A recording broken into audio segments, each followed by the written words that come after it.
如果我们的车辆在行驶当中，仪表板上这个灯突然之间亮起了，记住老铁们先保命。我所说的这个灯啊，就是咱们仪表板上这个像机器人小脑袋一样的小灯，它是咱们的发电机指示灯。如果它亮的话，证明咱们的发电机不发电了。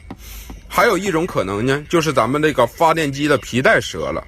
这个时候咱们一定马上立即停车，把车停在路边，打开双闪警示灯，打开机盖检查，看看咱们的发电机皮带是否断没断。如果要没断的话啊，其实啊就是咱们这个发电机坏了。咱们到修理厂或者4S店呢，不需要更换这个发电机总成啊，其实就是发电机后边这个调节器，调节电量的调节器坏了。咱们只需要呢到这个修理厂或者4S店呢，直接把这个碳刷总成给它更换了，花100来块钱，问题就能解决。这个一个发电机总成价格非常昂贵啊，老铁们不要花冤枉钱。我每天给大家讲一些正能量的段子，希望大家进都进来了，把免费的小爱心、小关注给老弟点一点。有车的问题请关注，每天晚上9点直播说车。